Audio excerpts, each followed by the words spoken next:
I think what you might see more, what you might see first, is something more like interstellar travel. So there's a theory that what if that time rift is literally time travel happening within our space? Endless possibilities of things that you could do with that, right? They're humans that are coming back to spectate or maybe to try to correct something that's happened here. Raise your glass to mysteries, cocktails and conspiracies. Dive into these histories, cocktails and conspiracies. Raise your glass to mysteries, cocktails and conspiracies. Uncover those anomalies, cocktails and conspiracies.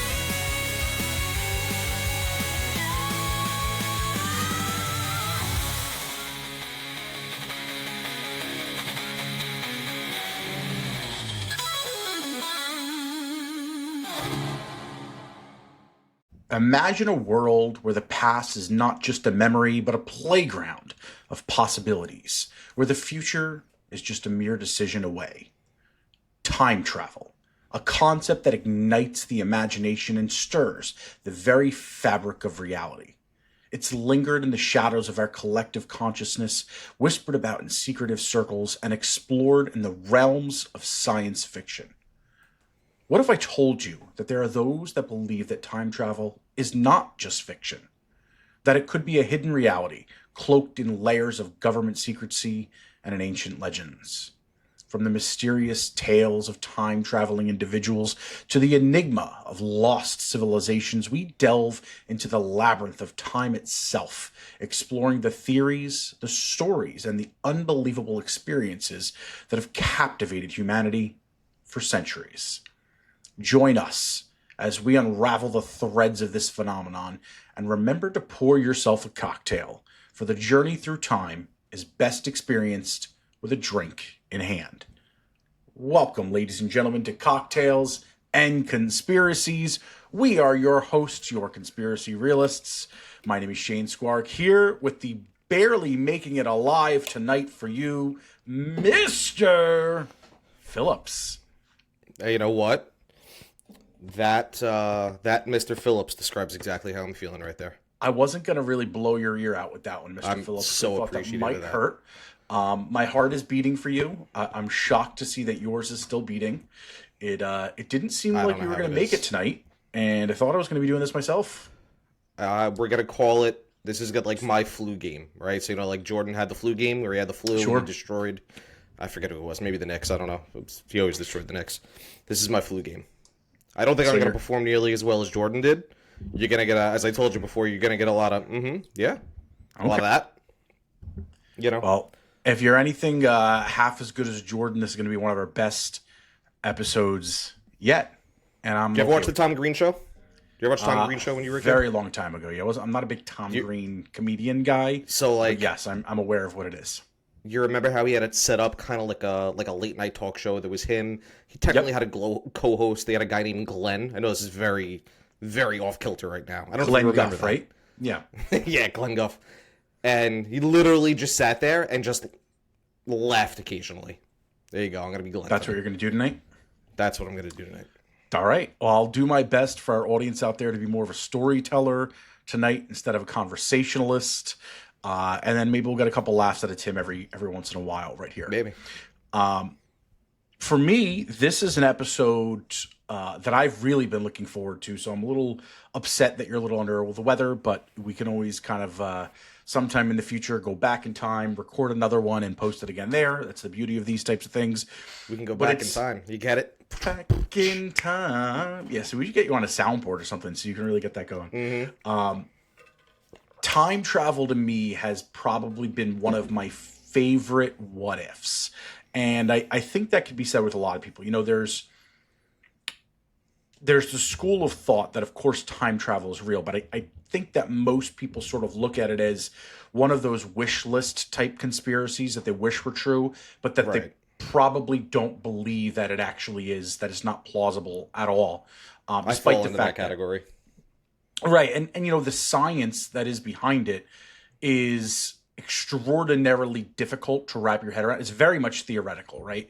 But it's very difficult even in theoretical space to wrap your head around it. And I think that's probably why we maybe steer away from it sometimes when we think fantastically about what is possible. I think I might have asked you in our very first episode, Mr. Phillips, but because not everyone in the audience here probably remembers that, and I'm certain they're going to go back and watch it again as soon as we wrap this episode up. But what do you think is more likely, time travel or aliens?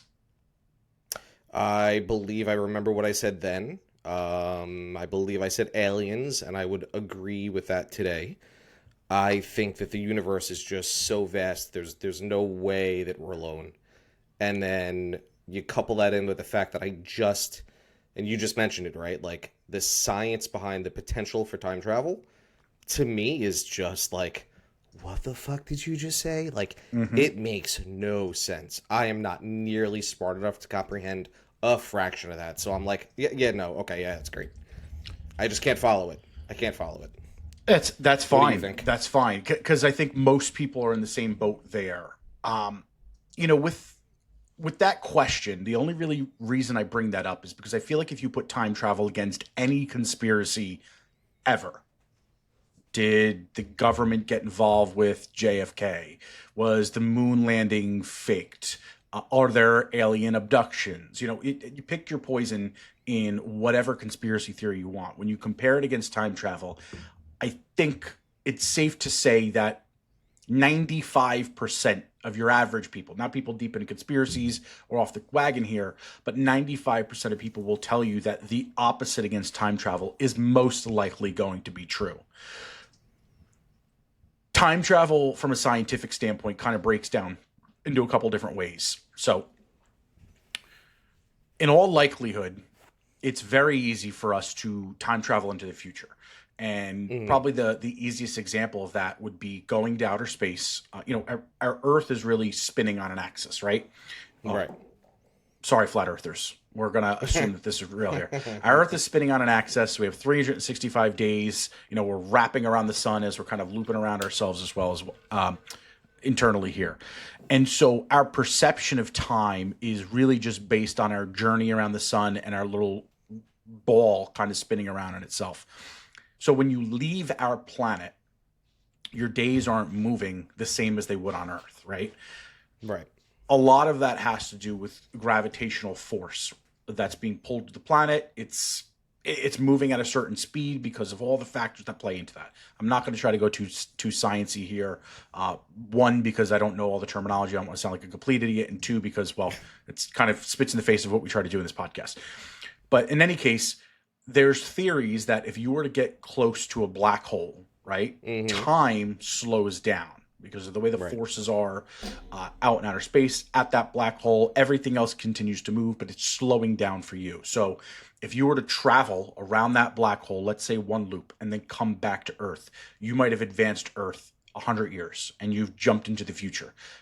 For you, it was only a few seconds. For Earth, it was 100 years have gone by, or 1,000 years, depending on how long you've been there. This was really accentuated in that movie Interstellar with Matthew McConaughey, where they spent a few minutes down on another planet that had no gravity, and effectively what ended up happening is for every, hour they were there, 10 years had gone by or something to that effect.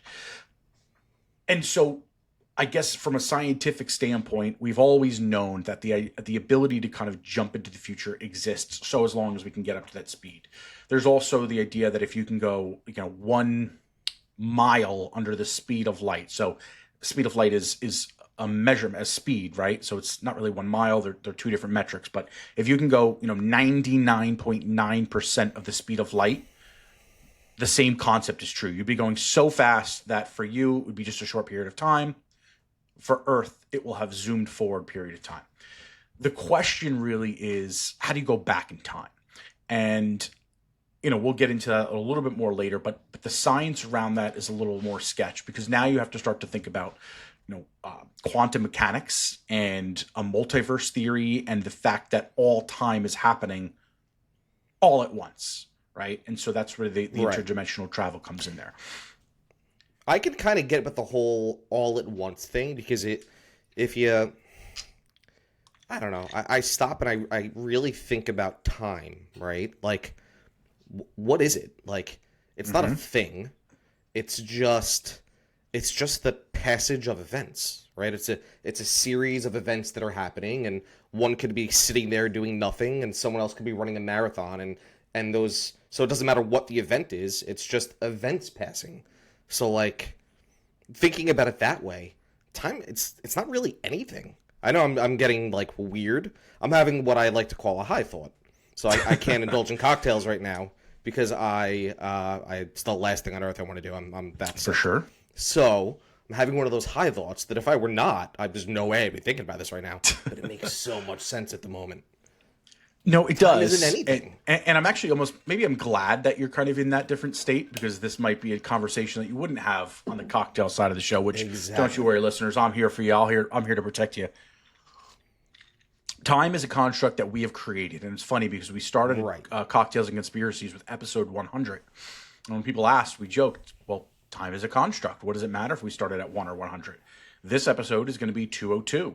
We did not have 200 episodes, but we moved it to season 2. We adjusted the episode count so that we can follow through on the years.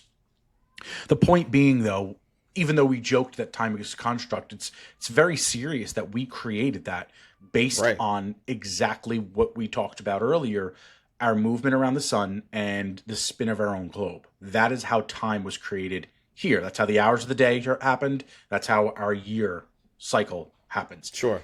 If you're on Mars, if you're on Jupiter, if you're on Venus, if you're on any other planet within our own solar system, which is operating the same sun, your year is different. Your day is different. Your concept of time becomes very different. If you grew up there versus here, you could still be the human species, let's say, maybe in a millennium from now. Hey, maybe 100 years from now when Elon sets up a colony on Mars, their Mars year is not the same as an Earth year. So how do you reconcile the two in terms of age, in terms of time passed? Becomes very difficult to do. To that, it lends a little bit of credence to what you're saying there, is that the idea of all of these things happening at once, I guess, kind of makes sense, right? As I'm saying each of these words, I'm still saying these words almost like in an echo chamber in another universe, where each word is just being said maybe a second later or 2 seconds later or a split second later and so forth. That to me becomes extraordinarily hard to wrap your head around, that all of these things can be happening in succession, right? It's just like I can't think of there's actually a scientific term, like almost like the Doppler effect, right? Like when you look into a mirror with another mirror behind it, and it just goes on forever. It just goes on and on forever. Right. It's like self-replicating. This isn't a science podcast, and to go into the merits of a lot of those things, I think it's going to be extraordinarily difficult. So I wanted to kind of set the stage a little bit in the science behind time travel, to say that, sure, it's perfectly plausible. It's just really hard to wrap our head around. What I did want to go into is a little bit about some of the stories that have, I guess, caught some attention over the years, that have captivated me, that have gotten me interested, and have gotten, I think, a lot of people interested. And then I want to kind of bring it home towards the end of this and talk about, maybe reasons that we latch on to these types of things.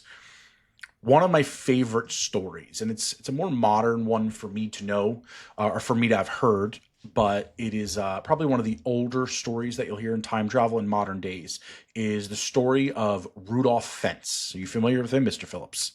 I am not. Let's hear it. Well, the story that Tim and I are most familiar with is John Titor. We've done an entire episode on him. It is by far our favorite time traveler story. I'm not going to touch him at all tonight because we've done a full episode on him.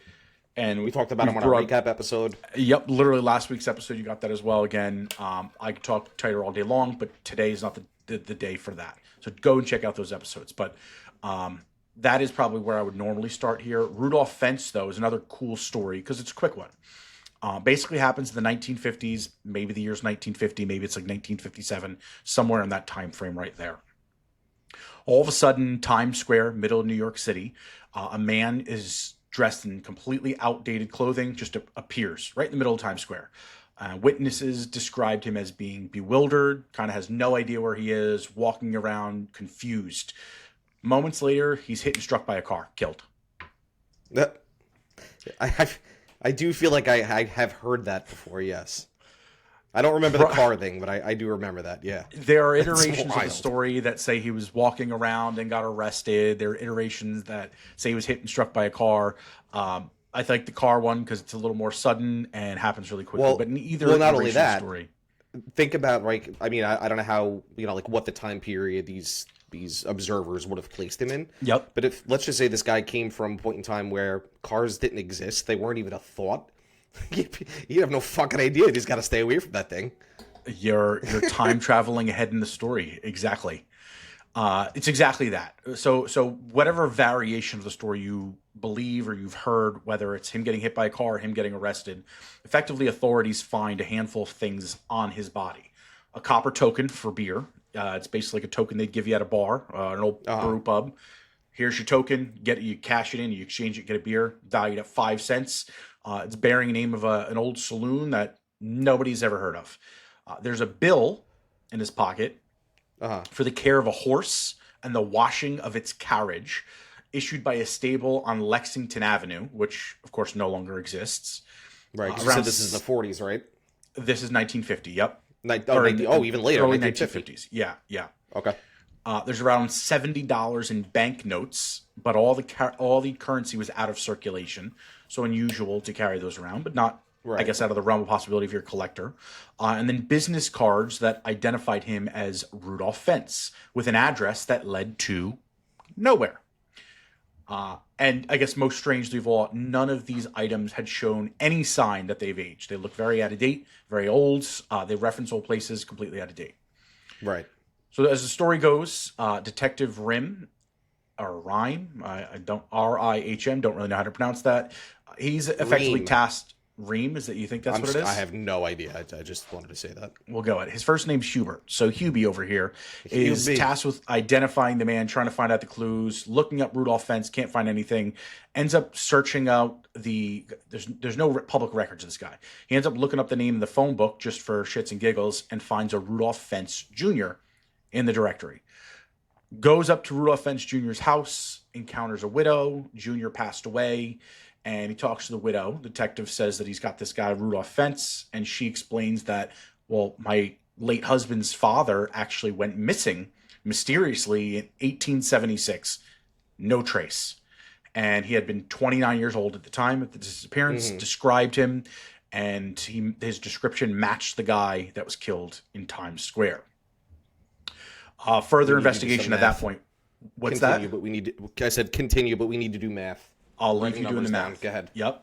So as the detective now with this new information in 1876 goes back into other archives, because this is obviously not going to be accessible to him right away, finds out that there is indeed a case of a missing persons in 1876 named Rudolph Fence that matches to the description. And so that story to me was really cool because, as you mentioned before, you think 1876, right? So the advent of cars, it hasn't happened yet. And so if you were to take a time travel out of his place, you drop him in the middle of Times Square, which from 1876 to 1950, from 1950 to 2025, it's going to look dramatically different with technology. And so you're probably overwhelmed by that. And then all of a sudden these cars are zipping by, right, in Times Square, which... There are areas in Times Square people just running rampant. There are areas that are not. Yeah. And not knowing what that is because he's used to horse and carriage, the guy gets clipped and run over. Completely adds up. Again, really cool time travel story. But Dude, I love it. I love it. You know what I love? I love stories, whether this is real or not. I love stories that piece multiple things together, right? There's one thing, if it ends with Rudolph Fence just appears, he's in outdated clothing, he has outdated items on him, and that's it. But then to throw in the whole, like, hey, there was a guy named Rudolph Fence that actually went missing, and so, like, all those other little details, I love those. It makes it so much more believable. And even, not even necessarily believable, but I guess possible, right? I wouldn't even say plausible. It makes it more possible. It makes it very plausible. It makes it very possible. I love it for all those same reasons, and it's got the making of a really great time travel story. And that's the endearment for me too, is exactly what you said. It's wrapping it all together. Right. It almost feels like it was written to include all of these things Too by good. an author, which indeed it was. Out in the 1970s, a researcher named Chris Aubeck discovered that the story originated in a piece of fiction, a short story, first published in 1951 as a short story called I'm Scared by an author named Jack Finney, best known for his time travel novel, Time and Again. And so basically what happens as Jack Finney publishes a story in 1951, the timing all obviously aligns to everything that's going on there. The story ends up getting published in some paper, some magazine, something like that. And over the years, I think just sort of got mistaken as, this is a real story, and it's not. But So it's you're enough. breaking my heart right now. I'm breaking your heart right Like now. you just and I'm fed gonna do me this a couple cool times. fucking story Really cool that story. I really enjoyed. Really cool story. And you're immediately going, by the way, it's fake as shit. It's been one of those things for time travel for me where there are so many good stories, but then there's holes in them that can kind of easily be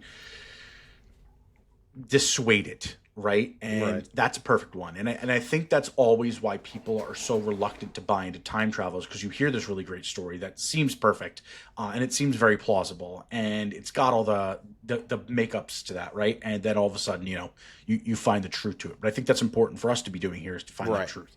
So for those that are familiar with Rudolph Fence and you haven't heard this yet, unfortunately, that is a fake one. There's another story, and this one's actually backed up by a photograph, and it's called the Time Traveling Hipster. Are you familiar with this one? I am familiar with this one.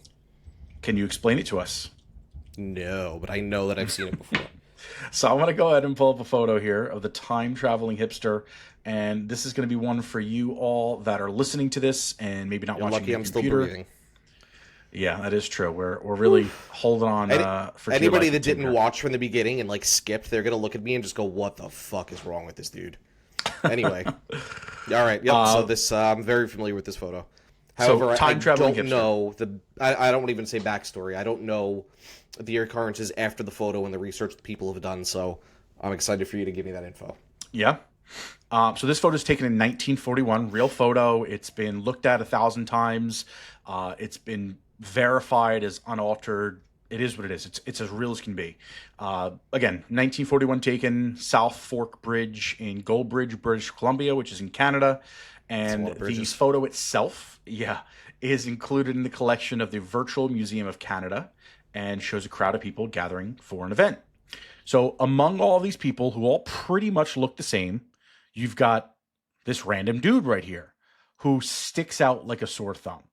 And, at first glance, obviously this one feels like it's a complete Photoshop job, right? Like this guy has no business belonging in this photo. Like everybody else. I mean, look at the hats. They're wearing top hats. Dude, they're wearing these he old couldn't school look hats. more different. He looks like couldn't he's look wearing a more different. screen printed T-shirt. He does. He is actually Right? wearing a monogram T-shirt. Yes. Yeah. So a couple things here. He's got wraparound sunglasses, which are back in style right now. Certainly not a style of the 1940s. Very unusual to be wearing something like this. Looks very modern right there. Logo tee, which is, again, very unusual to be worn at that particular time period. As you can tell by everybody else here, everyone's in a shirt, collared, and most of them have ties on. Not everyone.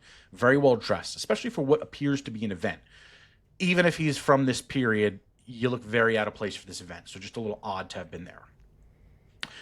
Wearing a knitted cardigan or maybe just a jacket, style more associated probably late 20th century, 21st century fashion. Not out of the realm of possibility he's wearing that. They certainly had that there, but for somebody his age to be wearing that with a logo tee just doesn't add up. It doesn't seem usual for that period. And then, of course, in his hands, for those that can see that, a little further down, you've got what looks to be him holding a camera, a semi-small portable camera. Now, the camera at that particular time would be significantly bigger than what he has. Like what he has right there looks like it's like a standard DSLR type camera, right? I was going to say, it looks like a camera my wife has. Right. I don't want to postulate on this too much because I know you're going to just come in and say it's fake. But postulate. But no, But I mean, he couldn't look more bizarre. Put it this way: anybody that's not watching and just listening, if you haven't seen this, if we showed you this photo and said pick out the fucking weird guy, you would pick him out immediately. So the interesting thing about this photo is the photo is not, again, it's been verified as a real photo. There's nobody that's been able to debunk the photo itself. However, skeptics would say that the sunglasses, although unusual for that period, were available in the 1940s, particularly for sports, which adds up to why they would be used today. The camera could potentially be a Kodak folding pocket camera, which was widely available in the 1940s, and I'll see if I can get a picture of that real quick. And, I guess they're saying his style, although unusual for that era, is all readily available to some degree at that era. So whether or not you want to believe that or not, I don't know. Here's what that camera looks like. This is that Kodak folding pocket camera. So if you take one of these black ones, it's plausible. If I jump back to the Hipster right here and share that, it's certainly plausible. It looks a little more connected to me than not. It does, but that's a very dark section of the photo. It's tough to get a really, really good look, but it could be one of those Kodaks. I think you'd agree it could be. It could be. I'm certainly not gonna rule that out at all. With the logo itself on the T-shirt, there is a local sports team, and I can't remember the name of them off the top of my head, but it was a Canadian sports team that's like a big M logo, and so some people are speculating that was, if I remembered what it was, is it the Maple Leafs? The Toronto Maple Leafs? It's not the Maple Leafs. No. Yeah. Let me see if I can find it. What Canadian sports team? M logo. The logos were certainly very similar. So, yeah. Oh, the Montreal Maroons, maybe. Let me see if I can pull that up. I think that might have actually been it. But there's a lot of people that speculate that's exactly what it is. Right. Yeah. Yes, they're a hockey team for sure. So all right. So we've got this tab right here. This is the Montreal Maroons M logo. Which to me doesn't really. It's not very emblematic of what we're seeing on that shirt. Let me see if maybe the 1940s looked a little bit different. Not really. Yeah. I mean, if you compare that to what you're seeing there, to me, they don't really look identical. To me, that looks like a W. You can make the argument. Plausible. Maybe not. Maybe not even a W when I look at it even more. Yeah. It could be a generic M, whatever that is right there. It could be. In any case, this photo is, some would speculate that it's been debunked. Not everyone would say that it's been debunked. I guess it's really up for debate, but it's one of those ones that actually really get me excited because it's not completely ruled out. And it's the first time that we're actually seeing something that, could maybe not potential have evidence. Right. Yeah. So it's as we sort of journey down this path of the possibilities, right? There's a government program, as there always are, called Project Pegasus. It is not officially recognized by the government. I think there's been some evidence of its existence over the period of time, but it's not been, outright said what it's there for, what it's doing. Allegedly, this program has been tied to claims of time travel and teleportation experiments conducted by the U.S. government between the 60s and the 70s. You know where I'm going with this one or no? Potentially. We're going to find out. All right. So, the story originates from a man named Andrew Basiago. He's somebody that I tried to reach out to very early on when we started this podcast. I've not been able to get in touch with him since. He currently serves as a lawyer and a self-proclaimed whistleblower who claims he was involved in this classified program as a child. So, according to him, this Project Pegasus was some government initiative, of course covert, under DARPA during the Cold War, which its goals were to time travel through time, teleport to different areas across distances, I guess the teleportation could also be considered through time, but they were also trying to teleport from, let's say, the United States to Russia, if you wanted to. Historical observation to track old history events, again, time travel from a spectator's standpoint, and contacting extraterrestrial life. I remember they did work with Project, was it Stargaze or Stargate? I think it was Stargaze. Probably which was Stargate. It was it was one of those, which was an army project around. Oh my god, we did an episode on it. Oh Jesus, we didn't talk about it during the episode, oddly enough. But Right. astral projection. Sorry, Yep. No, I think we Actually, talked about that a little bit. we might have talked about it a little bit. But I do recall reading about Pegasus, and they actually at some points kind of worked together because it was a similar type of operation. They were kind of Right. attempting to do the same thing just a little bit differently. So, the interesting thing about Basiago's claims is that he claims to also have a photo of himself at the Lincoln inauguration. And wouldn't you know, Mr. Phillips, I actually have that photo right here. I'm going to bring that up for you right here, and then we'll kind of dive into this a little bit. Again, for our Take a audience that little is just look-see listening in, super old photo, kind of super destroyed here as well. But for This the is most supposed part, to you be can kind of make out what's Abraham actually Lincoln's and Og. This is Abraham Lincoln's. Old You know Abe what? Lincoln? Actually, it might not be the inauguration. It might actually be the his address. Let me just double Gettysburg check. address. Yeah, Gettysburg, Pennsylvania. So yeah, this is actually the Gettysburg address. He said this was taken shortly after President Lincoln arrived on the days to deliver the Gettysburg Address. So according to Basiago, this kid that's facing away from everything is actually Basiago. He claims that he went there as a kid. He claims that he went to the Gettysburg Address, and he's got like these bigger shoes that don't quite fit him right, and he's kind of standing away from it. Problem with that, Mr. Phillips, is it's virtually impossible to prove or disprove anything he's saying. It's a photo He doesn't here. look His that face out of is- the ordinary. He doesn't look that out of the ordinary, which again, like if by his claims, they intentionally dressed in this particular way, right? Like so he would fit in, and I don't Right. know what he was actually there to spectate, but I guess that was part of what he was supposed to be doing. His face is pretty blurred here, so it's not like you can even grab that and run a comparison against it. No. There's He's wearing a nobody headband. that's been He's able a to. Karate Kid. No, I think it's a little hat, don't you? Is it a hat? Like those little hats yeah, that- yeah, it's you're like all right. these other people wearing these little hats. I'm stoned as shit. Yeah, it's a hat. Yeah, that stone is starting to really catch up to you there, huh? I think it's really hard to debunk or not to debunk, but he talks about this a lot, and I really don't know that there's anybody out there that can say who this kid is definitively, what he was doing there, or why he's so separated from everyone else. There's also other kids, though, that look like they're separated from everyone else, so it's not like he's completely out of place, although he does look like he's there by himself.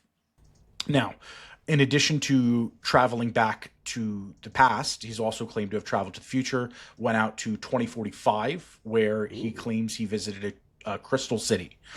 Ooh, did he get a photo There's- of that? He did not get a photo. Well, he didn't take this photo at the Gettysburg Address, allegedly. It was just a photo that was taken. He happened to find himself in it many years later, which, again, coincidence for the story. Yeah. The 2045 one with the Crystal City, though, from what I understand, from what I remember listening to interviews with him, wasn't even necessarily the future of Earth. He thinks it could have been like an alien city. I think it's fair to assume that in 2025, we're a long way off in the next 20 years from hitting a Crystal City. Well, I was just going to here. ask you that. Could you see us having a Crystal City? It's already 2025. I mean, if you think about what Dubai looks like and some of the That's true. things that Dubai's they're wild building, right? And it's basically there's this giant glass wall looking structure that you know what I'm talking about. They're building this really Dude, they long. do crazy shit over there. Dude, they're doing this one crazy ass thing. It's like miles long. It's like Yeah. basically the width of a house, right? I and saw just that. miles long, really high up in the sky, skyscraper glass on both sides. It's crazy looking. But if you look at that, and maybe you're planted there in the future, something like that, I don't think it's that implausible that we have something that's Sure. not crystal, but maybe as a child you interpret it that way, where maybe it's more glass, or maybe it's Right. reflecting off of something else, or maybe it is at that point crystal instead of glass because of the density of it. Don't know. But I know he did say that he's went to other planets, he's engaged with aliens, things like that. I mean, he's sort of run the gamut of experiences in this particular instance. Boy has done a lot of shit. Our boy has done a lot of stuff, a lot of Mars in the past, Mars in the future, met life forms. So the reason I got kind of hooked on this story is because this actually happened right here in the great Garden State of New Jersey, Oh. and allegedly happened in East Hanover, New Jersey. Ah. And Very so there interesting. I'm are very some familiar with East military Hanover. remains up there. What's that? I said I'm very familiar with East Hanover. You are very familiar with East Hanover from working up there for a That brief I am. period of time, no? More than just a brief, unfortunately. It was a very long ride every day. Yeah, I would not do that for the life of me. Although the New York Jets are there for you sports fans, so perhaps they are occupying the space where our old friend Andrew Basiago spent some time. You know what's interesting to think about? Did you have more you want to go on his story? No, go ahead, fire off. So what's interesting about that, right, is that now, granted, this is going to really contradict what I said earlier, just about like time potentially not even existing, not really being anything. Yep. Right? That's one way to think about it. But if you think about time travel and how it's possible, and you really kind of have to really completely change the way you think about time, and they always say it's not linear, and that kind of adds in, you know, elements of the multiverse. If you just believe that for a moment, what I do find interesting about his story is about, you know, then having the ability to go to other planets in different times, right? Because if you believe that time isn't linear and we have the ability to manipulate it and fold it, and if you believe that there are other universes, you can access really any point you want. Who says it has to Correct. stay here on the Earth? You could go fucking anywhere. Maybe that's what the aliens are, dude. The drones. We just figured out the drones. Well, that's a really good segue. There's a school of thought in that regard that that's all aliens are, is they're time travelers from the future. They're humans that are coming back to spectate or maybe to try to correct something that's happened here. You know, they talk a lot about paradoxes too. If you've ever watched Back to the Future or Terminator or any of the big sci-fi, Hot Tub Time Machine's a great example of one. Such a good movie. Such an underrated movie too, especially in the terms really of is. time travel. There's a scene in Hot Tub Time Machine where the main actor, I'm never good with calling the names off the top of my head, but I love him, John Cusack. He's going to break up with his girlfriend like he used to, and he decides, you know what? I'm not going to break up with her because she stabbed me in the eye, and I'm just gonna roll with it. I'm just gonna try to keep dating her. She was really hot anyway, and then she ends up breaking up with him, and he gets all pissed off. He's like, "Wait, I was supposed to break up with you, and it's not how it's supposed to happen." He says something nasty, and he gets stabbed in the eye anyway, right? Yep. And the idea was that even though you can try to alter time, it has a way of always correcting itself. And we saw this as early as H.G. Wells' Time Machine, which is all time, I mean, one of my favorite movies, especially as it pertains to time travel, ever. I've seen the original 1,000 times. I saw the remake, which is shockingly really, really good. It's got Guy Pearce and Samantha Mumba in it. Oh, so good. But at the beginning, the whole reason that the time machine is even created is because the main character's wife is killed. She dies in a horrific accident. And his initial thing is he builds the time machine. He goes back to save her. And he keeps trying to save her, and she just dies in a different way. And he tries to keep her off the road. She dies in a different way. And as much as you can do to try to alter time, there's points that are fixed, and they're going to happen regardless. And so with that, if you were to subscribe to the idea that the universe is correcting itself all the time, and maybe this is parallel moments, right? There's no actual time. You're just shifting moments. It's always going to kind of readjust itself. Then the idea of aliens really being time travelers from the future, all of a sudden that starts to make a lot of sense, right? Because they can't do anything here. As much as they want to, they can't. Right. Because if they try to change this, it's just going to happen in another way like that. And, you know, then that goes into a lot of things, like we did an episode on the Mandela effect. How come some people think, you know, the Berenstein Bears were the Bernstein Bears? How come some people talk about, you know, Shazam being Shaq, or being, not Shaq, being Sinbad instead of Shaq? Yep. And some people think the Mandela effect is changes that were maybe altered in the timeline. And we can go on a tangent on that as well, but I don't hate the idea that that's what I don't think that is all the aliens. I think that could be some explanation of what's out there in Sure. the sky. I don't hate that idea. I think that's plausible. I think that makes a lot of sense. Mm-hmm.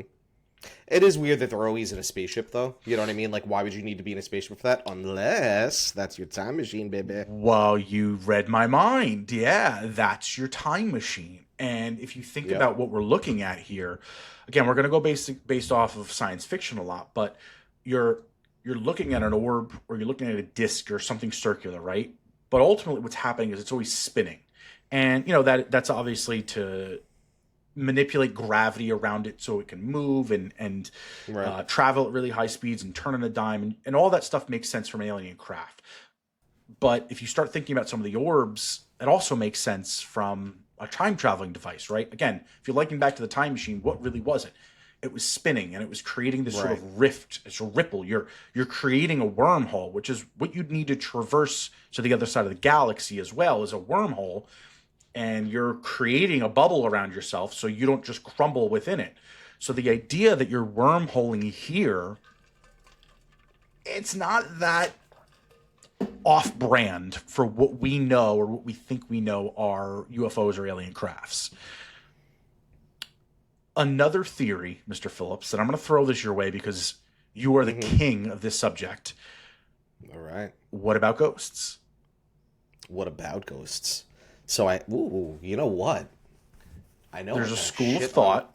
on time existing earlier, but I guess if time doesn't really exist, then how do ghosts exist? And I love ghosts. Well, so here you go. There have been a lot of what they call time rifts or stories of time rifts where you have these ghostly encounters. And a lot of the times, not all of them, many times within these encounters, you will see or you will hear reports that the ghost doesn't really know we're there. And they're just kind of communicating, sometimes having conversations amongst themselves. Or they're just sort of It's called a residual haunt. So it's not There. intelligent. It's just kind of a piece of energy that's like a record and just keeps going and going and going and going. So there's a theory that what if that time rift is literally time travel happening within our space? If you subscribe to the idea that everything is happening everywhere all at once, right? And the idea that time travel is really just our ability to control that and manipulate it, then is it plausible that these are just overlays? Like ghosts are just peering into another dimension, and maybe they don't know you're there. Maybe that's why they're shocked. Maybe that's sometimes why when you talk to them, like, what do you mean I'm dead? I'm not dead. Because they're not. And they're talking to you in their real existence. It's not to say spirits can't exist, not say that we aren't energy beings and we all exist elsewhere, but that becomes another plausible theory as well. And that's one I've heard, and I don't dislike that one either. As a ghost Dude, guy, though, I know that might that's be a a little fun one. offensive. No, not at all. I think, look, I don't think that if anybody sits there and tells you, I know definitively what ghosts are, they're talking bullshit, right? So, as much as I love the paranormal and the ghost Sure. world, nobody knows what that is, right? So it could be anything, and that's a fun one. I actually, and this could be a story somebody made up based upon that theory that we just talked about, but I don't remember if I read something or I watched a post. It was something where a paranormal investigator wound up making contact with an entity, right, with a ghost, and I don't remember how or exactly what was said, but there was enough communication between the two of them where this paranormal investigator was talking to somebody who also happened to be a paranormal investigator and thought that he was talking to a ghost. And while they were communicating, he was like, dude, what year is it? And it was like, 40 years in the future or something like that. Like there was a time gap there. And so it was like, holy shit, like Frequency. like, oh my God, like I thought I was talking to a ghost. It's not. I was just talking to a ghost hunter from, you know what I mean? That was a time traveler. Yeah. That's Fun there's story. a movie called Frequency that's actually what happens, where a guy talks to his father, 30, Yes. 40 years in the past. Another great movie, and Oh, dude, effectively who was in saves that? his father I from gotta look it dying. up. Was it the movie? Yeah, I'm never good at these names off the top of my head, but they're all really good actors. Dennis Quaid, I think, was one of them. I was just gonna say, I think And one of them was Dennis Quaid. yep, and then Jim Caviezel was Yep. the son, who's in another movie, Sound of Freedom, which is outstanding. Pretty recently, a ton of other people in there as well, but those are the two main characters there. Yeah, man, I've given that a lot of thought to the idea of ghosts. I've kind of always likened everything because this all comes back to the idea of the multiverse. Again, popularized now by Yeah. DC movies and Marvel movies. How you're seeing the idea that all these things can exist on a different scale, and so to travel through these multiple dimensions, these multiple Earths, where just a small thing has changed. I mean, realistically, you could be time traveling. Referencing pop culture again, there was a great TV show that I loved growing up called Sliders. And that was really dimension traveling, right? So they would jump from one dimension to the next and the next, where in the beginning, one subtle thing would change. So, Yeah. the San Francisco Bridge, instead of being red, it was like blue or something like that. Instead of green mean go at a stoplight, red meant go and green meant stop. And so, it freaked them out. And as they went through it, it got a little crazier and stuff, and a lot more things changed and so forth. But some of my favorite episodes of that show were really like the time traveling aspects, where they would land at a time when like maybe something wasn't invented, so a certain technology wasn't invented, and so society was really far behind, and they didn't actually traverse time, but time just happened to maybe move a little bit slower in that particular period. Or there was an episode where everything was kind of going backwards, right? Because time worked differently in that particular universe that they were in. So it looked like they were all like walking backwards and they were reversing and they were dude, going that would back freak in me time out. and counting them. It was really, yeah, they did a lot of cool things with that. There's also a show called Quantum Leap where you had a guy that heard of that. went through, yeah, so he went in a machine and he went back in time and he would kind of assume people's bodies, right? And then try to help them through some sort of an issue that would help correct time. And they recently rebooted it. And they pay a lot of homage to the original Quantum Leap. It's very much in the same universe. It's actually built around trying to go find Sam Beckett with a whole new cast and everything. Have done a spectacular job with it as well. Sans like maybe one really woke episode, but that was another interesting theory that I thought too. Is like sometimes you get people that have these like split personalities, or they have these like remembrances of doing something and not really being themselves or being trapped in their body. And it's like another opportunity where, well, is somebody coming back and sort of assuming their shell to do something really quickly, and it's taking them out of it. So a lot of What's Deja plausibility. Vu? Well, What's so Deja again, Vu? Deja Vu goes back into the Mandela effect and kind of ties into the idea that if something changed in time, or if these dimensions are overlapping and you're just remembering something from another timeline. Deja vu is a major thing, fucking right? It's weird as real. shit, It's dude. proven. It's very so weird as weird. shit. I've got my theories on remember- Deja Vu. Go ahead. I might have told this story before. I don't know if I said it on the podcast. I'll keep it brief. It's kind of deja vu. It's kind of not, because I would have this dream about this very specific house on a beach as a young kid, like young, 4, 5, 6 years old, right? When I was still living in Staten Island. And then years later, in my late teenage years, on Long Beach Island, not far from us, I was at that house, dude. Like, I saw it, and I'm like, holy shit, that's the house. So that's not really deja vu, but Well, kind of similar is, though. enough that it's like kind Oh, of somewhat right. to a premonition, right? Right. It's Deja like, vu how- because you how feel does like you've that seen it happen? before. I've Right. seen it before. Right. I've been there before. Like, how the fuck does that happen? That's so In strange, dude. psychology, there's a word called confabulation, right? And it's effectively when you are making up a story in your mind, not intentionally, but you're making up a story to sort of reconcile your thoughts. Your mind is filling the gaps because there's elements of something that seem really familiar to you.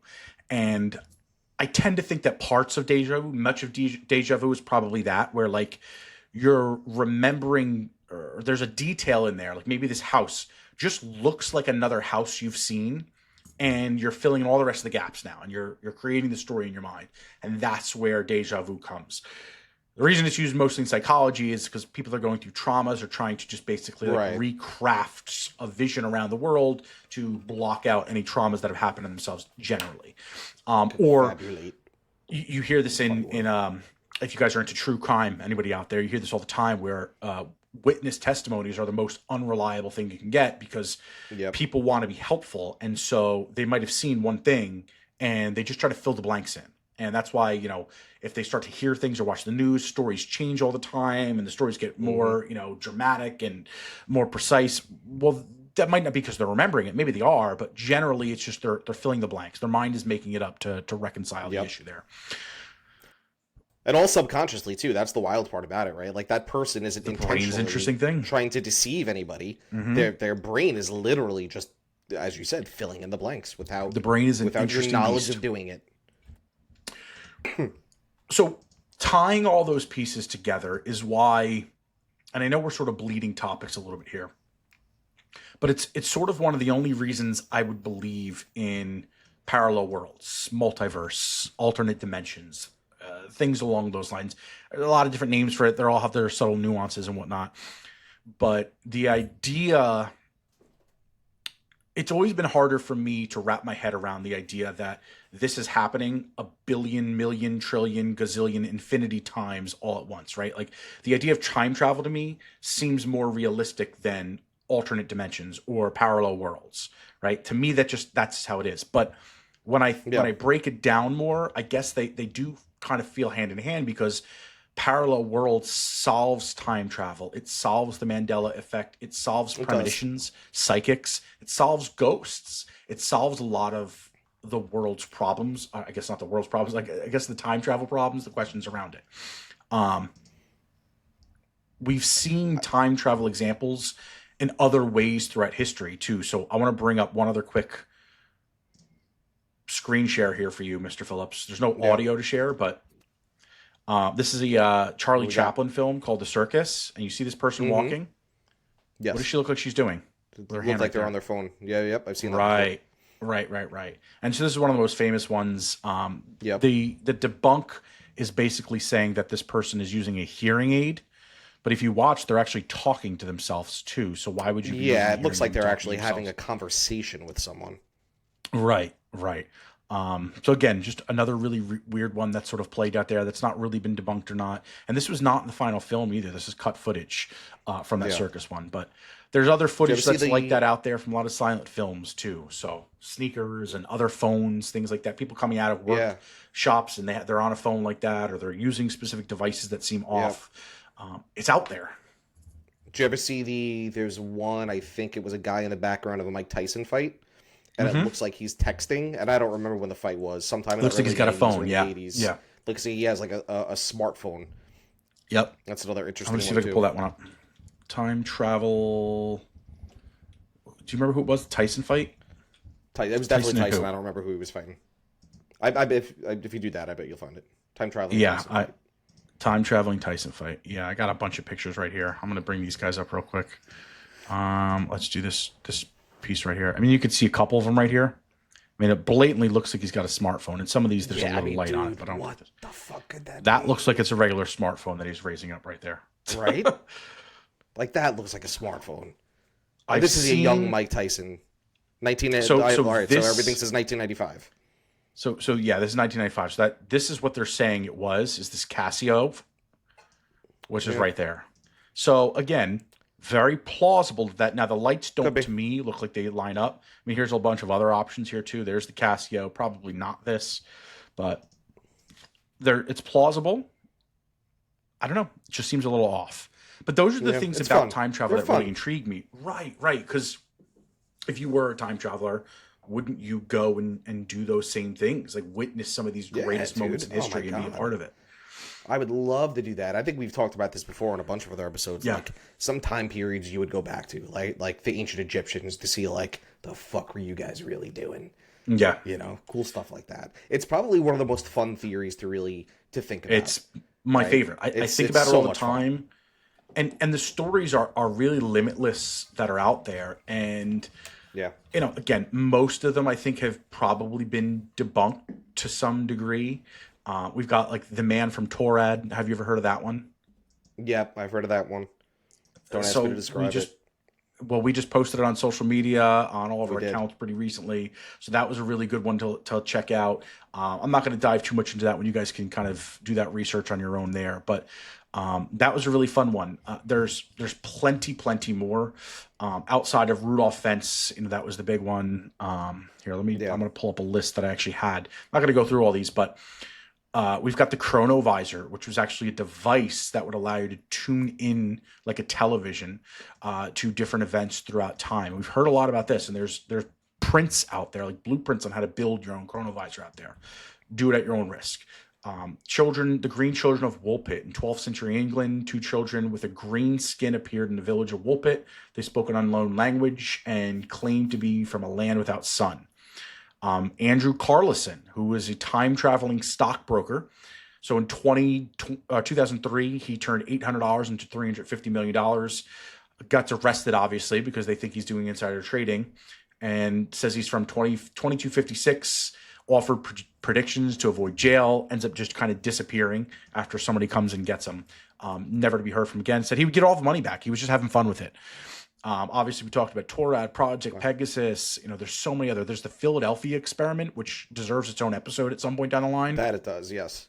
Yeah, I mean, for those unfamiliar, a Navy experiment in 1943, which caused the USS Eldridge to become invisible and teleport through time with crew members suffering strange effects. And there's a whole bunch of other conspiracies tied to that, including one, the Al Bielek story as well. That was supposedly part of other government time travel projects later on. There's one that I'm surprised you haven't mentioned. What's that? There was a book that was written. You know where I'm going? No. I couldn't tell you the exact title, but it was like The Adventures of the Baron von Trump. You don't know about that book? Oh, you're right. That's a weird one, dude. Yeah, That's a weird one.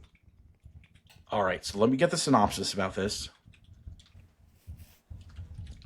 All right, so I know I got the title wrong, but it was something like that. No. I think it's almost positive that's like what it is. Adventures of Baron Trump is literally. So listen to this. I'm going to read this for you guys because this is insanity, and it has long has been like a prophecy for Donald Trump and his son Baron. So in the I just lost all my notes there. Let me just pop this up a little bit more. All right.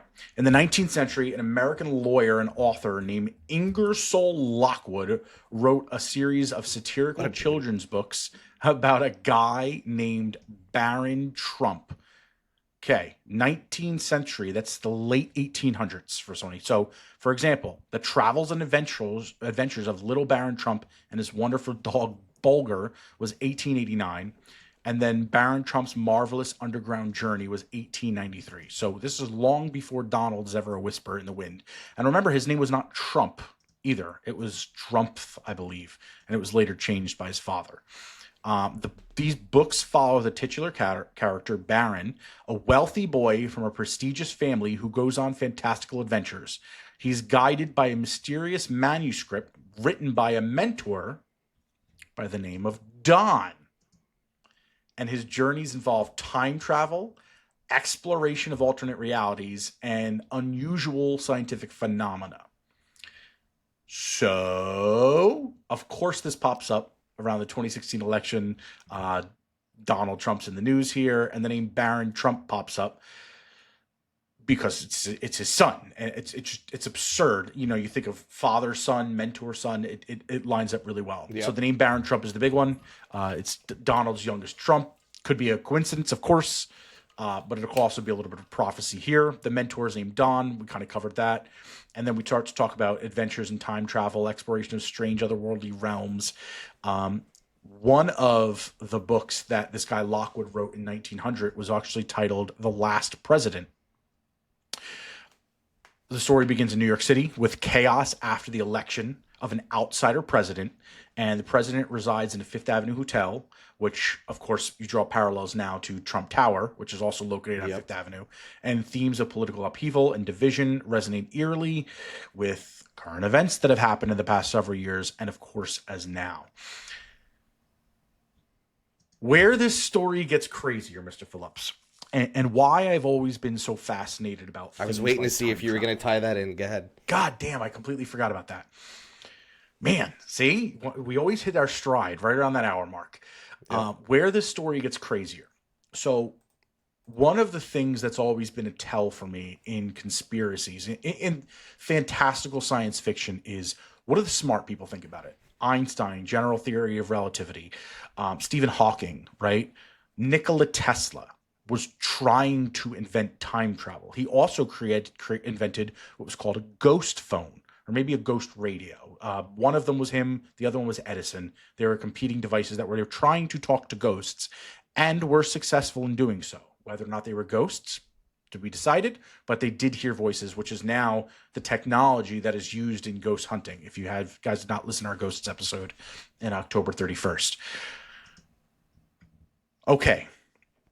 So the connections to Nikola Tesla is where I think it gets a little bit crazy. Is Yes. Don's uncle John Trump, John G. Trump, was also a physicist and had direct connections with Nikola Tesla. And there's theories out there that he obtained Tesla's secret papers after his death, after all of his research is gone, went missing. So somebody raided that. And there's a lot of theories because of the connection John had with Nikola that he took them. And that it's very plausible that theories say Donald Trump's the time traveler, or somebody in the Trump family is the time traveler. Now you can dump this into, all the theories that pop up on like 4chan and those sites with the, I don't want to say this out loud, I'm trying to figure it here, the first letter in that keyword QWERTY that everyone uses. They're generally anonymous. Yes, those I guess predictions that they try to post online are loosely, I guess, related to events. Some people really take them to heart, but they're suggesting that these are just like derivatives of this time traveling that they've done, and they're coming back. So it seems very odd. It seems very unusual. Just the tie-ins to the way the family goes, the presidency. It's very unique, especially when you look at Barron as he's being groomed as like the next big thing. Like he is like the heir to the throne of the Trump empire. Like not Don Jr., not any of the other girls, like not his other son, Eric. Like they're all there. They're all kind of doing their thing. But like Barron has been like built up, right? And like everybody's got all these high hopes from. And Yep. this whole series was about how this kid Barron Trump was this like superstar person. Very fascinating, Mr. Phillips. I almost skipped this. I almost went through this whole episode without bringing that up. I was very surprised. What's so Yeah. fun about that story is that there's that story kind of has two pieces, right? There is the story about the stories themselves, right? And then there's the theory about his uncle and the ties that he had to Tesla and all that, right? So it's kind of two different pieces. Even if you just look at the stories that were written themselves, the similarities are so wild that you could stop it right there and have fun with it. It's crazy, man. And it's, as you look through the history of the world too, there's so many moments that were decided within seconds or minutes, right? Like you look at the Cold War and like the Cuban Missile Crisis and how that didn't happen. You look at like nuclear meltdowns and how some of the damage is mitigated by like a last minute decision. And it's hard to believe that there wasn't some degree of intervention. When we started this episode, we talked a lot about the science behind it, but with anything in science, there's always got to be a reason. What would you postulate is why are people so obsessed with time travel? What would be the reason?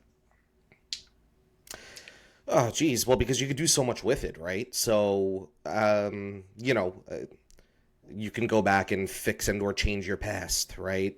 You could fantasize about going in the past going into the future and then doing things like, I guess, kind of manipulating the stock market or placing sports bets and things like that. Like, there's just so many, people that love history. Like, I would love to go back to all different periods of time during history, right? Like, and I think that's why people love it so much. There's endless possibilities of things that you could do with that, right? Like, you ever played, just kind of a game when you were a kid, like, if you were a superhero, what would be the one, power that you would have, right? Like, Sure. if you think about, like, all the cool devices that you could have, well, the one that would probably be the most worthwhile and valuable would be a time machine, because you could do so many things with it. Yeah, I mean, it's hard to really argue any of those points. I think the idea of exploration certainly intrigues people. I also think it's the concept of regret, right? Like, how many people would love to go back and change something? How many people Yeah. would go back and they want to visit family that they've long forgotten? I mean, that's why the whole reason psychics, in my opinion, really even exist is because people are trying to contact their loved ones, the people that they've lost. They're trying to get answers, whether it's Right. from their past, whether it's from their immediate future. It's probably selfish in most ways, but most inventions do come from a selfish place. And I guess for me, it's probably along those same lines too, right? So I've always went back and forth on, if I could only go one direction, I can only pick one, future or past. Which would I want to do? Would I want to go back and try to tell myself something different, see family again, see I don't know, who built the pyramids? I don't know. Or would I want to go to the future and see what's there? What came of all this?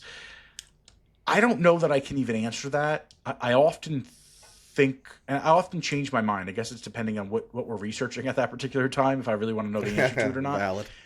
I'm inclined to think I tend to lean a little heavier towards the future. Give me like a day in the future, far enough along to see what came of the human race. Is everything we're doing here worth it? Did we build something bigger than ourselves? And did we ever answer some of those questions versus wanting to go in the past? Has there been a preference for you? I think I'd like to go back. I think, because think about it, if you can go back in time, let's assume that you have the ability to go back in time anywhere at any point in time. Think about all the mysteries that we've talked about, okay? You'd have the answer to all of them. Every single one of them. You So don't I just think we'll that- answer that in the future, or do you think that information will be kept hidden? I mean, it depends, right? I mean, we don't know who killed Jimmy Hoffa right now, right? We might know. We may never know who killed Jimmy Hoffa. I don't know why I'm using that as an example. But if I had a time machine, now granted, yeah, okay, it's a little more difficult than that. That was probably a really bad, very poor example, because you'd have to know who killed him and where it happened and so on and so forth. But you get my point, right? All those kind of squabbles in history where you're like, hey, what really happened? You would know.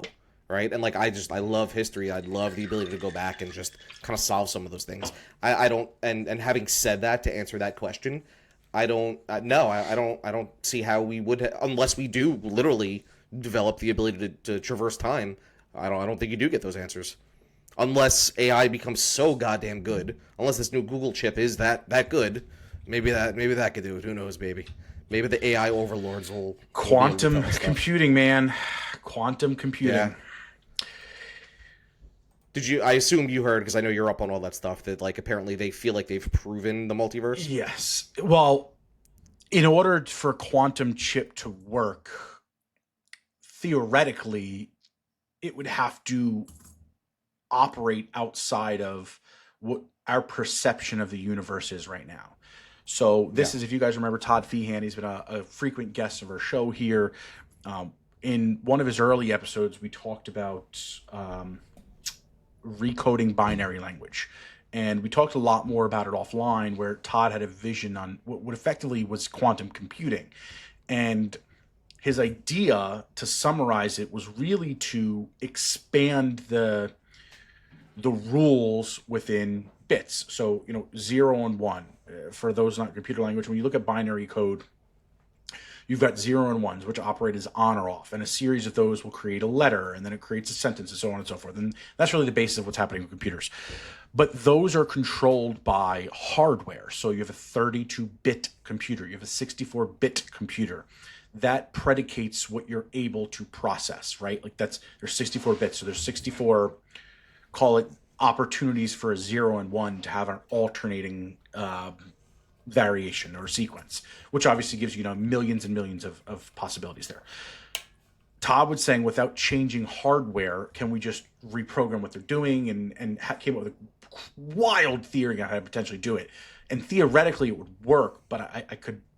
I mean, it's well beyond my expertise. But my whole thing to him was that this is quantum computing. It's trying to fit it in, and what effectively it is if you were going to draw a line on a piece of paper, right, and then just put little smaller lines across it. So make it look like a ruler almost, right? And you're counting. There's 10 lines there. That's what we have right now. That's what computing is. With quantum computing, those 10 lines are now coming 3D at you. So it's another line and another line, another line, another line. And so effectively what you're doing is you're traversing forward, backwards, up, down. It's taking a square and then making it a cube, right? The same square is now a cube. But then within that cube, do you know what a tesseract is? Yes, that's like the, I don't want to say endless, but it's like device that when you look at it, it appears to be endless cubes. Yep. And so a lot of people will know a tesseract from the Marvel movies. That was Loki's source of power that had one of the Infinity Stones in it. I guess it's not hypothetical. It does exist. I guess it's somewhat hypothetical, but I'm going to try to get you something here with an infinity mirror. Here's a really cool one on Twitter here. So let me just pull this one or X. So here's a cool one because you can buy Infinity like Stone is? Effectively, yes. So here you go. This is what would be a tesseract or an infinity mirror. And so you look at it, and this is a square, right? But then when you look at it, look at all the possibilities within the mirror. That's what quantum computing is. It's creating all these, it's calculating the data up, down, left, right. It's calculating the data in a space that doesn't exist really, right? Like there isn't all these squares in there. It's a perception. Again, Right. We're talking high level science right here. So when Google says that they've cracked the code, in order for that data to exist outside of that physical piece that they're handling, it has to be existing in almost like another dimension. That's what they mean by a multiverse. Now, where does that equate us in time travel? I don't know. I honestly don't know. I don't think that we're anywhere closer to that. But what that does look like is when you look at something like AI, right? AI takes a lot of compute power, takes a lot of energy.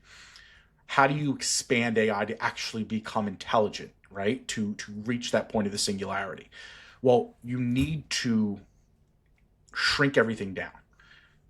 When computers first came out, there were these giant mainframe computers, right? And they shrunk them down and shrunk them down. Yeah. Now it's the size of your cell phone, right? It fits in your pocket.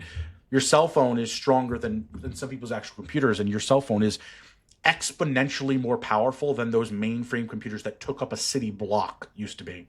Mm-hmm. AI is that mainframe computer right now. It's taking up a city block to run it. It's taking up actually significantly more than that to run it. It takes up ample amounts of power. So I always see people Didn't that Google try to create... say they want to build nuclear power plants just for their AI? I think it was Google that said that. That's effectively what you need to do. You need to create more power somehow or leverage that more power. Now, you also need compute power. There's tangible power, but there's also compute power. And by creating quantum computing, what you're doing is within a chip that's this small, so you're not taking up more physical space, you're able to power that up. Like you don't need to get a bigger tower to fit more RAM in there, to fit more memory in there. All you're doing is this quantum chip, right? Which is going to be able to condense everything right in there. It's that advancement. Now there's other ways to solve power. Quantum chip and quantum computer. It's the same. They mean the same thing, just different term. Effectively, yeah. The chip is what's actually powering the computer. Because the chip is what's powering it, right? Right.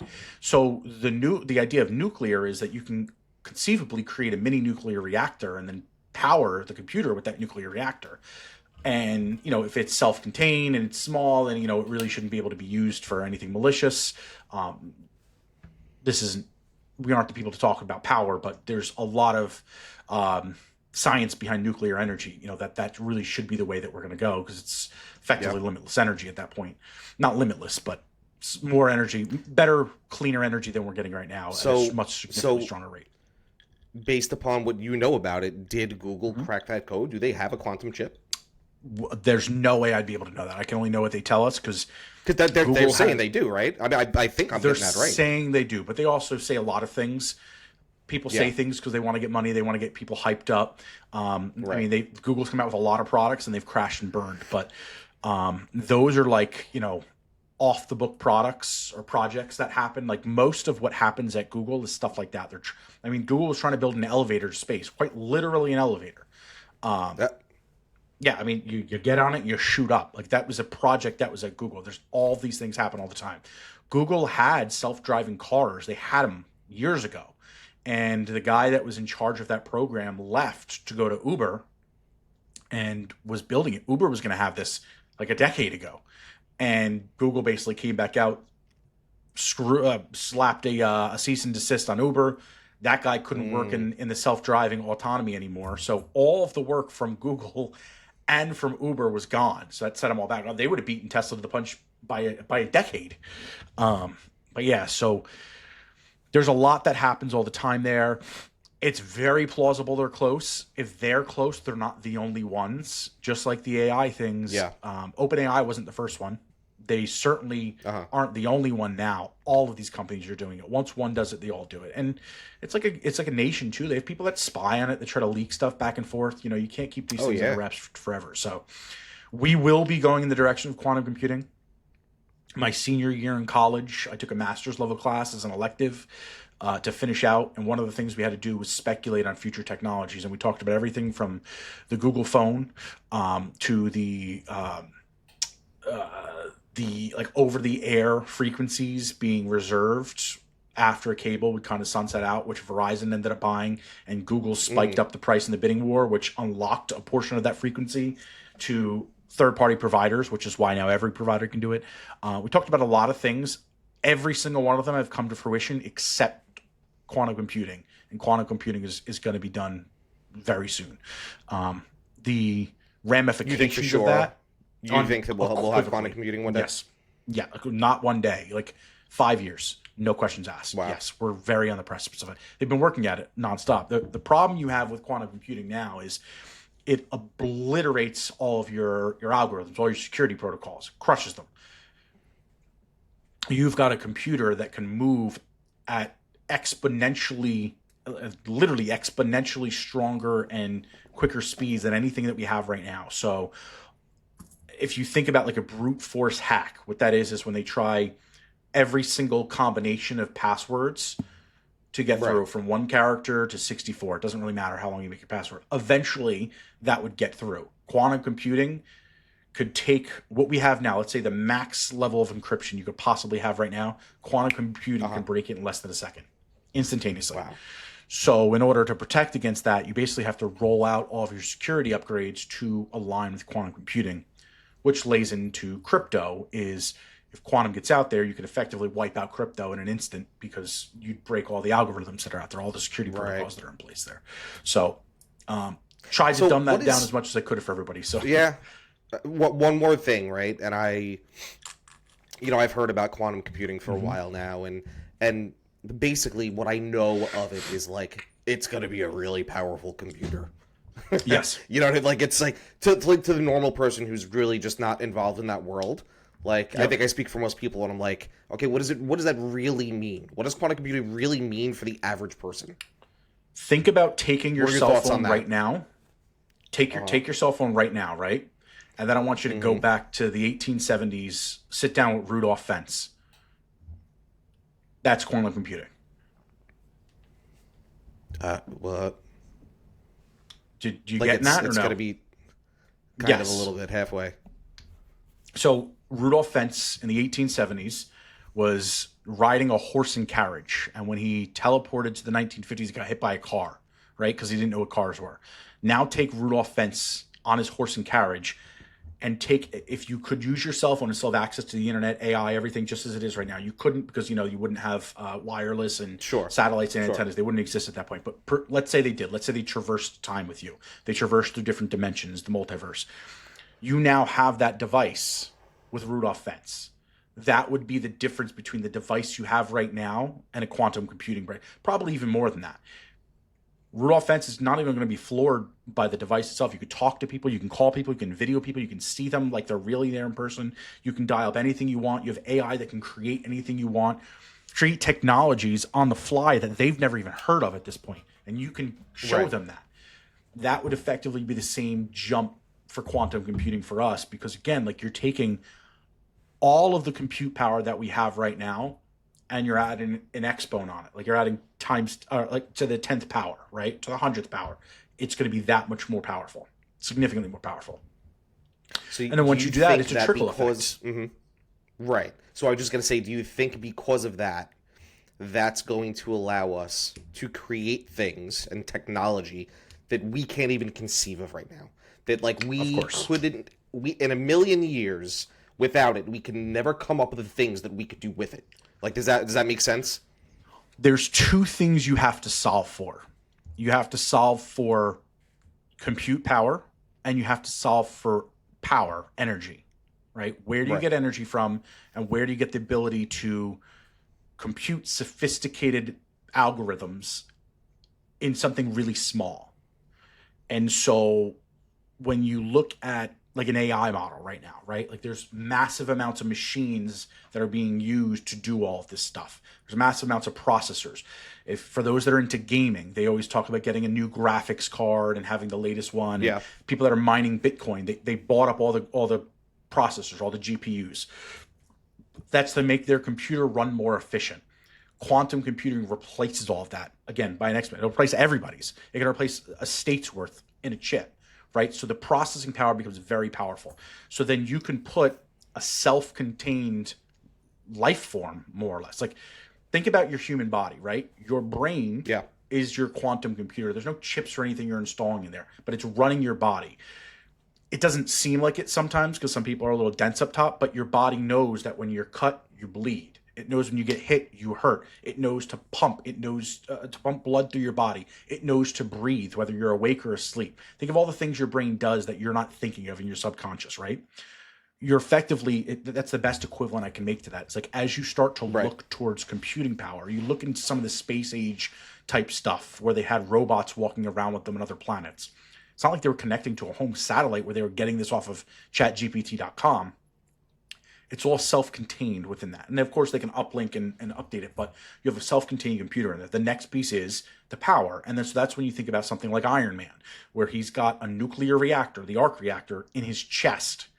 And they made Right. it this big. They took a giant reactor and made it this big. Well, now you can figure that out. But now you have compute power too. So you can run simulations and figure out how to start solving technological problems, because you can run millions of simulations in a matter of seconds. Again, Sure. think of the difference between when you were dialing up to the internet when you first got it to now. Now it's instantaneous. The only thing Right. that's changed is how fast it's able to find those connections and download that data. Right. Using a calculator, the same thing. And the more you do. So I think bringing it to your question is, could time travel be possible with quantum computing? If we can solve the power issue, maybe.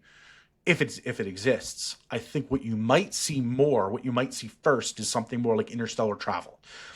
I think we'll be able to optimize our power systems, or at least find ways to do that. You have to still ask it the right questions, right? It's not going to do the work for you, but you can run simulations at a different rate.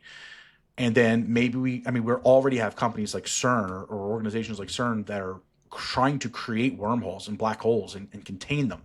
If we figure out how to leverage them by running all these simulations, well, now we can traverse the universe. But then we can also answer the question, is this a universe, or is this a multiverse? Is this multidimensional? Is there anything outside of our solar system? Like, when we go through that black hole, that wormhole, are we coming out? Or are we going to another Earth? Are we going to another side of the universe? Don't know.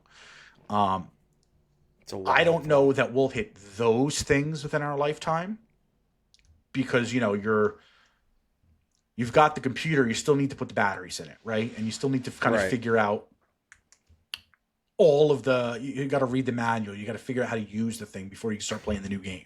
But here's the thing, right? Once you do start using it, is it going to be so smart that it's going to be able to tell you, hey, if you want to take this to that next level, Yep. this is how you power it. You know what I mean? Because to your point, you can run those simulations and processes so fast, almost infinitely. Is it going to be able to aid in the creation of more things because it knows how to do it?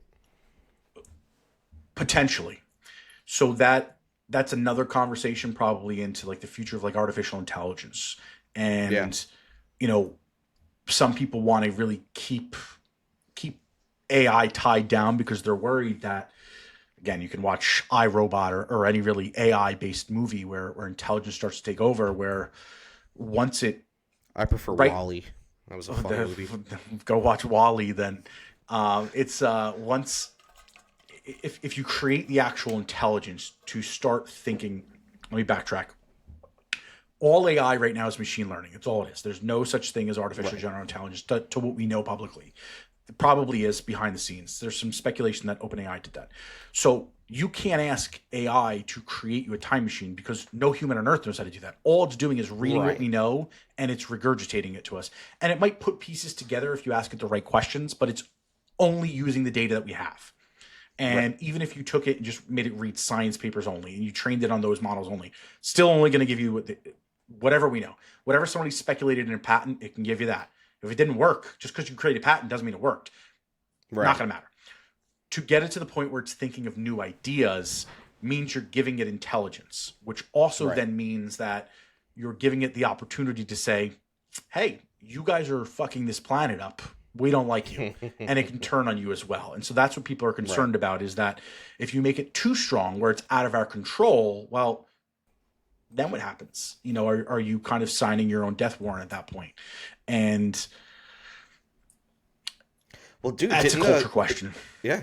Didn't the most recent version of ChatGPT, I did hear this, that apparently, because they're working on 4.5, I think it is, tried to copy itself and like override a system because it learned that it's potentially going to be shut down soon. I don't know how true that is. That's fucking wild. There's a lot of stories about it that it's become sentient to a degree. There's speculation that when Sam Altman stepped down, that it was because it was sentient, and there was some disagreement in there because all of a sudden the whole board stepped down and everything changed, and a lot of crazy stuff was happening there. It's hard to say. All we're hearing is hearsay. It's, if you don't keep the reins on it, it can expand pretty rapidly and start to understand. But you got to also remember too, is that people can ask it to role play. And so sometimes some of the stories you see, they just might be leaving out the fact that they told it to role play, and they kind of opted or sort of forced its hand that way. Yeah, man. I mean, there will become a point, it's programming, but there will become a point where you're asking it to write code and it could always just change its own if you gave it the power to do it. So, I'm more of an optimist in thinking that, you know, if you build this thing right, like if you can't put walls around it, right? So like the censorship of this is a really tricky thing, because if you try to censor it and tell it not to look at certain data, you're skewing its idea, right? Sure. And I understand why they try to do that sometimes, and there's benefits to doing that too, because you don't want to go completely crazy, but you sort of need to let it understand and just 3 laws of robotics. You know, you can't harm humans, you can't do anything that harms humans, and you sacrifice yourself before harming humans, whatever those 3 laws were. I don't remember off the top of my head, but all comes back to not harming humans. If you build it the right way, and the right way is up for debate, but if you build it the right way, effectively what you'll do is you'll create something that can create something for you. It could do something better for you. Where you're going to see it, Grok is getting implemented into all Teslas. And it already is running Tesla self-driving. How did it learn? It learned by people driving for years, and it's learning, and it's continuing to learn every time somebody drives it. Now you're going to put a little AI in it, which is going to make faster decisions. It's going to make more decisions. But that's also tying into Twitter. And the reason Grok is more accurate in some ways, the reason Grok is climbing faster than some of these other AI pieces is because it's siphoning data in real time constantly. That's why Elon jacked up all the prices on his API fees. Wasn't because he was trying to stop little websites and startups. It's because all these other AI companies were ripping through it. That's why Twitter was going broke, is they were crushing the Twitter servers with all these requests for data, because everyone was training their models on Twitter. Elon said, you want to train it? You're paying me for it, man. You're paying hundreds of $1,000s a month for it. And that's what they did. So you're going to see a lot of competing people start to build a lot of competing things. Google won't be the only one, and that's a good thing, because you want people to kind of come from different approaches. But I think once we're there, it depends. It depends if you're going to have a gatekeeper or not. You know, the government is, man. Yeah. Look, I mean, that's what's scary about it, right? You know, we talk about, and I don't even know how in God's name we got on the subject right now, but, you know, look at Google, right? Google as an organization feels a certain way politically, right? And when you have a company with that type of power, who knows what they can do with it, right? And I'm not calling out Google specifically. It's you just happen to say, hey, Google's not going to be alone with it, and that's a good thing. Maybe that's one of the reasons why it is a good thing, right? Because you need a multitude of ideas and feelings and ideologies to balance it all out, right? I think that's important. That's probably the single most important piece of looking at artificial intelligence is, I'm not a big DEI guy, but as much diversity in thought as possible. Right. You don't want an echo chamber. You want discourse. That's for sure. We're going to be there sooner than you think, man. A lot sooner than you think. It's going to be fucking wild, man. Just think about, like, our children's future is so different from what ours was, right? Like, Yep. What are they going to experience one day? That's going to be wild. I changed my mind. Maybe I do want to go to the future instead. That's what I'm talking about. And as a bit of a futurist myself, as a guy interested in technology, the ideas of traveling to the future are so enticing to me because I'm curious. I'm genuinely curious. Like, again, the time machine, H.G. Wells. He travels to the future a couple times, and he gets to one point where there's like a big glass screen, and it's just an AI that has everything in memory. And like, you go to the library, but you're just talking to this person, tell you stories, show you things. And then when he travels, millions and millions of years into the future, when it's kind of the world is sort of reverted back, went through its collapse, its demolition, destruction, whatever cataclysmic event happened, that AI, there's one little piece left. It's still there. And he's like, I remember you. You're the time traveler. You asked me about time travel. It wasn't possible. And he's like, I've been alone for millennia. He's like, I want to die. I wish I could die. I can't. And it was a fascinating thought to me.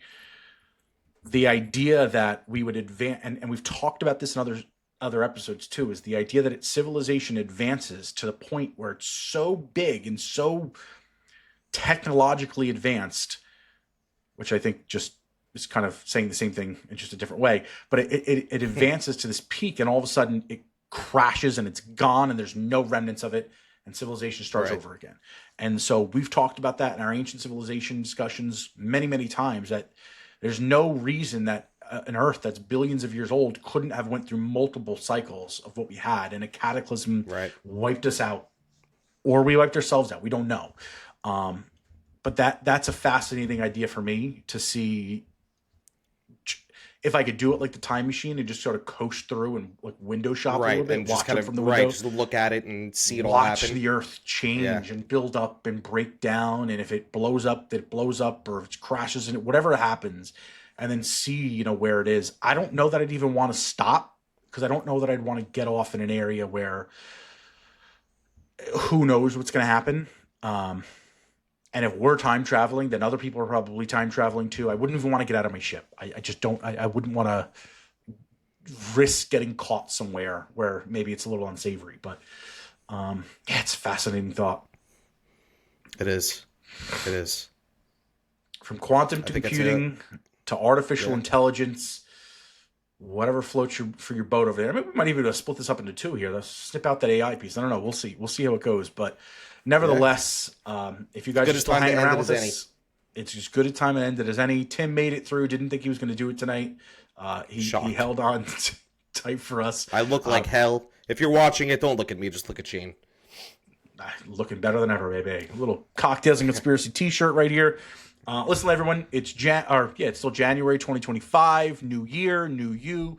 Click that like and subscribe button. We've been getting a lot of great comments from everybody out there. So if you think that you know someone that might be interested in checking out some of our episodes, by all means, share this with them. You're on Spotify. Give us a follow. Leave us a comment. Instagram, Rumble, Facebook, X. We're everywhere. So check us out, conspiracyrealist.com. That'll give you the links to all the great places that you can be involved right here. We're looking for some big guests coming up. So we want you to be sharing this with everybody and anybody so we can get there. Until next time, ladies and gentlemen, raise your glass to mystery. Another episode here of Cocktails and Conspiracies. So long, everybody.